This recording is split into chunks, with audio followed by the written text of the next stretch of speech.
प्यारे साथियों, महेश गुरुजी की क्लास में आपका वेलकम है। हमने आपको हिंदी से अंग्रेजी में ट्रांसलेशन सिखाने वाले बहुत सारे वीडियो दिए हैं और आज की क्लास में हम सीखेंगे यदि किसी सेंटेंस के बीच में जो, जो कि, जिसने, जिसका, जिसकी, जिसे, जिसको, जहां, जब, अगर ये वर्ड आ जाए तो इनकी अंग्रेजी कैसे बनेगी, वो सेंटेंस कैसा बनेगा। बहुत ही कमाल की क्लास है। और सबसे बड़ी बात, अक्सर हम छोटे छोटे सेंटेंस से शुरुआत करते हैं, लेकिन हमेशा छोटे सेंटेंस से काम नहीं चलता। सेंटेंस बहुत बार बड़े भी होते हैं और जब सेंटेंस बड़े होते हैं तो अक्सर ये वर्ड सेंटेंस के बीच में आ ही जाते हैं। तो फिर अंग्रेजी कैसे बनेगी।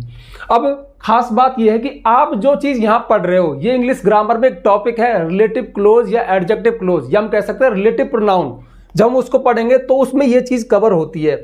लेकिन ये महेश गुरुजी की क्लास है। जब मैंने बोला adjective close, relative close, relative pronoun, तो बहुत सारे बेसिक वाले डर गए होंगे कि ये क्या है। बट डोंट वरी, मैं आपके साथ हूं। उसी चीज को आपको सरल शब्दों में पढ़ाऊंगा आपके मतलब के अनुसार कि सेंटेंस में ये वर्ड आए तो अंग्रेजी कैसे बनेगी। बहुत मस्त क्लास है। चलिए शुरू करते हैं। तो देखिए, सबसे पहले देखते हैं जो, जो कि या जिसने। अगर किसी सेंटेंस के बीच में ये वर्ड आए तो अंग्रेजी कैसे बनेगी। तो देखिए, जो, जो कि, जिसने, अगर ये वर्ड आए तो आपको तीन वर्ड की याद आ जाए, या तो हु, या विच, या दैट। तो हु भी जो कि, जिसने बोलेगा, और विच भी यही बोलेगा, दैट भी यही बोलेगा। फिर अंतर क्या है? अंतर साफ साफ लिखा हुआ है कि हु का यूज हम करेंगे व्यक्ति के लिए। यदि किसी पर्सन की बात चल रही है, लड़के की, लड़की की, किसी व्यक्ति की, कोई रिलेशन हो सकता है, कोई, जैसे माई फादर है, अंकल है, बॉय है, गर्ल है, टीचर है, व्यक्ति होना चाहिए, हमारी प्रजाति में से होना चाहिए। विच का यूज हम तब करेंगे इन शब्दों के लिए जब वस्तु या जानवर की बात हो, और दैट का प्रयोग हम व्यक्ति, वस्तु, जानवर सभी के लिए कर सकते हैं। तो आप घबराना मत, अभी अंतर बता दूंगा। जैसे वह राम है जो मेरा पड़ोसी है। सबसे खास बात, इन वर्ड का यूज तब होगा जब सेंटेंस बड़ा होगा। एक सिंगल बात नहीं, कम से कम दो बात बताई जाएंगी तब जाके इनका यूज होता है। तो वह राम है जो मेरा पड़ोसी है, वह लड़का है जो मेरे साथ पढ़ता है। तो बोलो, हम इस तरह से बोलते नहीं बोलते हैं, बोलते हैं ना। तो ये आ गया जो। अब यहाँ पे एक बात बताइए, वह राम है जो मेरा पड़ोसी है, जो के लिए यहाँ पे हु है, विच है, दैट है, तो मैं कौन सा लगाऊं? बात किसकी चल रही है? बात राम की चल रही है। राम कोई व्यक्ति, वस्तु, जानवर नहीं, ओ सॉरी, वस्तु और जानवर नहीं है, व्यक्ति है। तो आप किसका यूज करोगे? हु का। तो वह राम है, इसकी इंग्लिश बनी ही इज राम, और जो के लिए लगा दो हु। हो गया काम, ठीक है। व्यक्ति है तो हु लगा दिया। तो वह राम है जो मेरा पड़ोसी है, तो he is Ram who is my neighbour. ठीक है, वह राम है जो मेरा पड़ोसी है। मोहन जिसने मेरी मदद की थी। अब आप कहोगे कि जिसने, देखो, वह राम है जो मेरा पड़ोसी है। जब राम के बारे में कुछ बताया जाएगा तो हमारे मुंह से जो निकलेगा, जो ये है, जो ये है। लेकिन अगर उसने कुछ किया तो ऑटोमेटिकली जिसने हमारे मुंह से आएगा। मोहन जिसने मेरी मदद की। मोहन जो मेरी मदद की नहीं बोल सकते, मोहन जिसने मदद की। तो जब किसी व्यक्ति के द्वारा कुछ करना बताया जाएगा तो ऑटोमेटिकली जिसने निकलेगा मुंह से बाहर। और जिसने के लिए भी आप वही हु या फिर विच या दैट का यूज करोगे। लेकिन बात किसकी चल रही है? मोहन की। तो फिर मोहन के लिए क्या लगाओगे? मोहन। अच्छा, खास बात, सेंटेंस में ये जहां पे आ जाए ना वहीं पे इनकी इंग्लिश लिख दो। जैसे वह राम है, ही इज राम जो, तो यहां पे हमने हु लगा दिया। मेरा पड़ोसी है, इज माई नेबर लिख दिया। तो ट्रांसलेशन आसान है। मोहन जिसने मेरी मदद की थी, मेरा सबसे अच्छा दोस्त है। तो मोहन जिसने, तो यहां पे मोहन की बात चल रही है तो क्या लगाएंगे? हु। मदद की थी, हु हेल्प्ड मी। तो मोहन जिसने मेरी मदद की थी, मोहन हु हेल्प्ड मी। यहां तक इसकी अंग्रेजी हमने बना दी। आगे, मेरा सबसे अच्छा दोस्त है, इज माई बेस्ट फ्रेंड। तो एक बात आपके समझ में आ गई कि जो है तब भी हम हु लगाते हैं और जिसने आया तब भी हम हु लगाते हैं। अच्छा, वह राम है जो मेरा पड़ोसी है। वह राम है जो कि मेरा पड़ोसी है। अगर आप इसको जो की बोलते, जो की, तब भी हु आता। तो जो कि, ये तो एक ही है। जिसने कब हम बोलते हैं? जब वो कोई काम करता है तो वो जिसने बोलता ही है। अब अगला सेंटेंस देखिए, यह मेरी कार है जो मैंने पिछले साल खरीदी थी। यह मेरी कार है जो मैंने पिछले साल, तो दिस इज माई कार। ठीक है। अब एक बात बताओ, जो यहां भी जो था यहां भी जो था, क्या आप हु लगाओगे? नहीं। यही तो खास बात है, हु कब लगाते हैं? जब व्यक्ति की बात हो। लेकिन यहां पर किसकी बात चल रही है? कार की। और जब कार की बात आई तो ये किस में से आया? वस्तु जानवर में से आया। जानवर नहीं, वस्तु है तो आप विच का यूज करोगे। लेकिन वस्तु जानवर के लिए तो दैट भी लगता है। इनमें क्या अंतर है बताऊंगा। तो देखो, जब भी आप किसी चीज के बारे में ऐसी इंफॉर्मेशन दे रहे हो जो जरूरी नहीं है, बस अतिरिक्त है, उसको ना दे तब भी कोई फर्क ना पड़े, तो हम विच का यूज करते हैं। और ऐसी स्थिति में आप विच से पहले कॉमा भी लगाओगे। कॉमास के बारे में आपको एक बात बताऊं, कॉमास की चर्चा मैं इन सेंटेंस में भी कर सकता हूं, लेकिन नहीं करूंगा क्योंकि बेसिक वाली क्लास है। कभी अलग से रिलेटिव क्लॉज की या रिलेटिव प्रोनाउन की क्लास लेंगे, तब इन पे और भी हम डिटेल कर देंगे। फिलहाल इनमें अंतर बताने के लिए बात बताना जरूरी था कि जब देखो, विच भी वस्तु जानवर के लिए, दैट भी वस्तु जानवर के लिए, व्यक्ति के लिए भी आ सकता है। अंतर क्या है कि जो, जैसे यह मेरी कार है, जो मैंने पिछले साल खरीदी थी, मैंने क्या कहा? यह मेरी कार है, ये मैंने पिछले साल, अब यह मैंने पिछले साल खरीदी थी, ये एडिशनल इंफॉर्मेशन है, अतिरिक्त सूचना है, अतिरिक्त जानकारी है, जिसको मैं ना भी दूं तो भी काम चल गया, क्योंकि मैं कह रहा हूं ये मेरी कार है। अरे मैंने कब खरीदी, क्या फर्क पड़ता है? मेन बात तो मैंने कार को डेमोन्स्ट्रेट किया, कार के बारे में बताया, तो पूरी जानकारी यहां पे हो गई। तो अगर मैं एडिशनल जानकारी दे रहा हूं जिसके बिना भी काम चल जाएगा, तो हम विच का यूज करते हैं, मतलब वस्तु के लिए, जानवर के लिए। This is my car which I bought. और ऐसी स्थिति में जब विच लगाओगे तो उससे पहले कॉमा लगेगा। तो this is my car which I bought last year.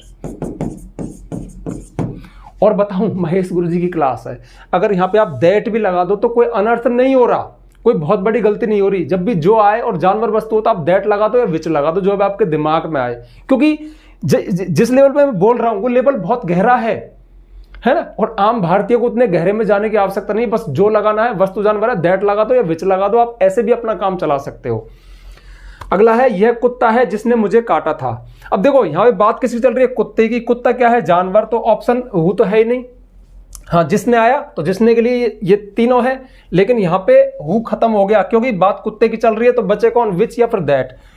जानकारी कैसी है? ये कुत्ता है जिसने काटा था। अरे काटना बहुत जरूरी है, मैं काटने को ही बताना चाह रहा हूं। तो ये इसेंशियल जानकारी है, अति आवश्यक है, इसको देना जरूरी है।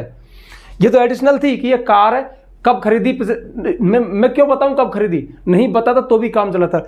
लेकिन ये कुत्ता है जिसने काटा था, बहुत जरूरी जानकारी है, इसेंशियल, अति आवश्यक है, जरूरी है, नीडी है, तब जाके मैं दैट का यूज करूंगा इस कुत्ते के बाद। तो दिस इज द डॉग, और ऐसी स्थिति में मैं कॉमा नहीं लगाऊंगा, ठीक है। This is the dog that. अब जिसने के लिए मैंने क्या लगाया? दैट। तो दिस इज द डॉग, यह कुत्ता है जो मैंने पिछले साल खरीदा था। अब यहां पे मैं विच लगाता क्योंकि एडिशनल इंफॉर्मेशन दे रहा हूं, जिसको ना भी दूं तो कोई फर्क नहीं पड़ता, लेकिन यह काटा इसने, बहुत जरूरी बात है, तो फिर मैंने दैट लगाया और अब कॉमा नहीं लगेगा दैट से पहले। तो this is the dog that bit me, जिसने मुझे काटा। बाइट, बिट, बिटन, इसकी बाइट होता है काटना, सेकंड फॉर्म होती है बिट और थर्ड फॉर्म होती है बिटन। तो दैट बिट मी, जिसने मुझे काटा था, ठीक है। तो इस तरह से हमने देखा जो कि जिसने, इनके लिए हम तीन शब्दों को यूज करते हैं, हु, विच, दैट। ज्यादातर आप जब लिखोगे ना तो हम व्यक्तियों की बात करते हैं, हु का यूज होता है, ठीक है, जो या जिसने के लिए। और जानवर वस्तु की बात चली तो विच अथवा दैट का यूज होता है। इनमें क्या अंतर है मैंने बता दिया। अंतर ना पकड़ पाओ तो विच लगा दो, चाहे दैट लगा दो, काम चल जाएगा बेसिक लेवल पे, ठीक है। मजा आ रहा है ना। अब बढ़ते हैं आगे, लेकिन आगे बढ़ने से पहले एक छोटी सी जानकारी दे दूं, हर वीडियो में देता हूं। जो रेगुलर व्यूवर हैं वो तो उकता गए होंगे, लेकिन जरूरी है, क्या पता कोई नया व्यक्ति देख रहा हो, जानकारी सबको देना जरूरी है। जानकारी ये है, यदि आपको हमारी ग्रामर पसंद है, हमारा पढ़ाना पसंद है, लगता है सीख सकते हैं, लेकिन सारी ग्रामर सबको सिस्टमिक तरीके से चाहिए, तो ये चीज़ अवेलेबल है। आप प्ले स्टोर पर जाइए, हमारा ऐप है महेश गुरुजी, उसको डाउनलोड कीजिए, रजिस्टर कीजिए, पेड कोर्स में जाइए, वहाँ पे 2-3 कोर्स मिलेंगे। सबसे पहला कोर्स जो आप जैसे व्यूवर के लिए फायदेमंद रहेगा, इंग्लिश राइटिंग कोर्स, अंग्रेजी लिखना कैसे सीखें। उसमें हमने सिलसिलेवार तरीके से, सीक्वेंस तरीके से अंग्रेजी लिखना सिखाया है, सेंटेंस कैसे बनते हैं, कैसे अरेंजमेंट होते हैं, कौन सी चीज़ कहाँ रखी जाती है, जरूरी ग्रामर करवाइए, जैसे टेंस है, मॉडल्स है, पैसिव वॉइस है, और सेंटेंस का फ्रेम। सबसे बड़ी बात, अटक जाए तो क्या करें। साथ में राइटिंग सेक्शन भी है, जैसे ऐसे writing, report writing, application writing, ये टॉपिक भी उसमें करवाए हैं। दूसरा, हाँ, और हर वीडियो के साथ पीडीएफ नोट्स है। दूसरा कोर्स है कंप्लीट इंग्लिश ग्रामर कोर्स, सारी इंग्लिश ग्रामर को सीक्वेंस में करवाया है, उसमें भी पीडीएफ नोट्स है। सबसे खास बात, वो वीडियो जो कोर्स यूट्यूब पे नहीं है, वो मैंने अलग से मेहनत करके तैयार की है, तो थोड़ी सी फीस है, मतलब आपको थोड़ा पे करना पड़ेगा। चाहे तो आप उन कोर्सेज को ले सकते हैं, ना चाहे तो बिल्कुल मत लेना, यूट्यूब पे भी आपका वेलकम है। तो ये हो गया। अब बढ़ते हैं आगे। अगला है, अगर किसी सेंटेंस के अंत में जिसका, जिसकी या जिसके ऐसे वर्ड आए तो अंग्रेजी क्या बनेगी? उसकी अंग्रेजी होगी हुज, जिसका अर्थ होगा जो दिखाता है रिलेशन को। एक खास बात, हु को अभी तक आपने पढ़ा होगा कौन, हुज का किसका है, किसकी, लेकिन ध्यान रखना ऐसी स्थिति में WH वर्ड नहीं है। यहाँ पे जब ये सेंटेंस के बीच में फंसे हो तो ये रिलेटिव प्रोनाउन है ग्रामर की भाषा में, ठीक है। ऐसा मत करना कि हुज तो हमने पढ़ा था प्रश्न में किसका किसकी, हु तो हमने पढ़ा था कौन, ये तो हमने कौन पढ़ा है हु, ठीक है, और ये किसका है या कौन सा, ऐसा नहीं है। यहाँ पर ये रिलेटिव प्रोनाउन है, यहाँ पर एक एज ए कंजक्शन काम कर रहे हैं। तो जिसका, जिसकी, जिसके, हुज ये रिलेशन बताता है, और ये हुज व्यक्तियों के लिए काम आता है, वस्तु जानवरों के लिए काम में नहीं आता। खास बात, जैसे यह रमेश है जिसका भाई एक डॉक्टर है, तो यह रमेश है तो ही इज रमेश, वह रमेश है, यह रमेश है, एक ही बात है। आप दिस भी लगा सकते हो, लेकिन दिस थोड़ा सा अजीब लगेगा। जैसे this is a chair, this is हरी, ऐसा सुना है कभी? नहीं। तो ही लिखो आप, ही इज रमेश, वह रमेश है, भले आपने यह बोल दिया, वह रमेश है जिसका भाई एक डॉक्टर है। तो रमेश की बात चल रही है तो हम क्या लगाएंगे? हुज, जिसका। ये संबंध दिखाता है, जिसका भाई, जिसकी बुक, जिसकी मम्मी, हाँ, जिसका दोस्त, जिसका घर, इस तरह से। तो हुज जिसका, जिसका भाई, हुज ब्रदर, जस्ट बाद रिलेशन वाली चीज आएगी, हुज के जस्ट बाद। वह रमेश है, whose brother is a doctor, एक डॉक्टर है। रवि जिसके बच्चे शरारती हैं। चलो इससे पहले इसको आप वह ही कर दो, ये मुझसे थोड़ा सा, वरना आप इसी को सोचते रहोगे। वह रमेश है, वह रमेश है जिसका भाई एक डॉक्टर है। रवि जिसके बच्चे शरारती हैं हमारे पड़ोस में रहता है। तो रवि, अब देखो यहाँ पे तो हुज कहाँ आया था, जिसका कहाँ आया था बीच में, और अब कहाँ गया? जस्ट बाद। तो जस्ट बाद इसकी इंग्लिश लिख दो, रवि जिसके बच्चे। अब देखो जिसका, जिसकी, जिसके, तो रवि हुज क्या? बच्चे। ये संबंध दिखा रहे हैं, रवि से जुड़े हुए चीज है, रवि का रिलेशन है बच्चों से, तो रवि हुज चिल्ड्रन।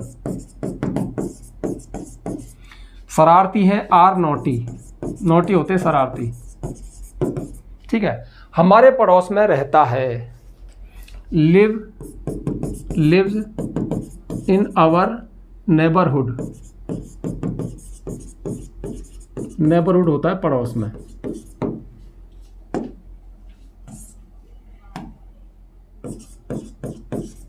ठीक है, ये हो गया। अगला है विद्यार्थी जिनका होमवर्क अधूरा है। अब कहोगे सर जिनका आ गया, जिनका तो अरे विद्यार्थी ज्यादा है तो उनके लिए जिनका ही तो आएगा। रमेश है तो क्या बोलोगे? जिसका। लेकिन लड़के हैं तो जिसका थोड़ी बोलोगे, जिनका, है ना, ज्यादा है तो इसलिए जिनका बोलेगा। मैंने लिखा नहीं, जिसका, जिसकी, जिसके, जिनका भी लिख दूं क्या? चलो लिख देता हूं, या फिर जिनका। ये थोड़ा कॉमन सेंस लगा लिया करो, जिनका।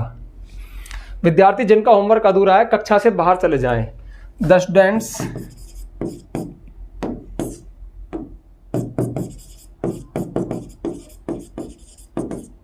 whose, जिनका, whose homework, शॉर्ट में लिख दो,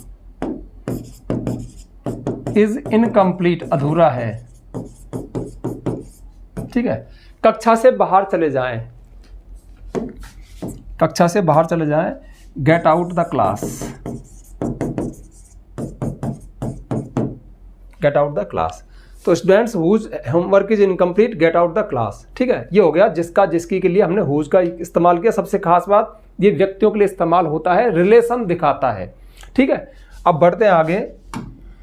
जिसे, जिसको, जिनको, हुम, इनके लिए अगर ये वर्ड आया तो हम हुम का इस्तेमाल करेंगे, और ये भी व्यक्तियों के लिए इस्तेमाल होता है। जैसे यह लड़का है जिसे मैंने 2 साल पहले पढ़ाया था, तो यह लड़का है, दिस इज द बॉय। जिसे, हुम। आप गलती से यहां पे हुज लिख दो, यह लड़का जिसका मैंने पढ़ाया था, तो रिलेशन नहीं है, जिसे पढ़ाया था, ऑब्जेक्टिव फॉर्म में लगभग। दिस इज द बॉय हुम I taught, whom I taught 2 years ago, जिसको मैंने 2 साल पहले पढ़ाया था। या जिसे, देखो ये लड़का है जिसको, मैं जिसको भी जिसे पढ़ाया था, जिसको पढ़ाया था, बात एक ही है, ठीक है। जिसे भी बोल देते हैं, जिसको भी बोल देते हैं। तो ये लहजा है हमारा। ये लड़का जिसको पढ़ाया था तब भी हूँ मैं, जिसे पढ़ाया था तब भी हूँ मैं।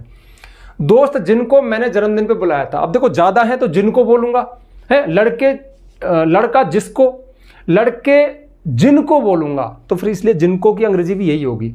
सबसे खास बात व्यक्ति के लिए आ रहा है तो देखो यहाँ पे लड़के की बात है तो हुम आया, दोस्त है पर्सन है तो हुम लगाएंगे। तो दोस्त द फ्रेंड्स, होम जिनको,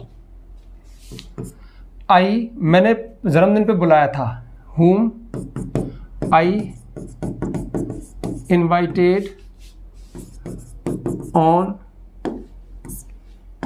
बर्थडे,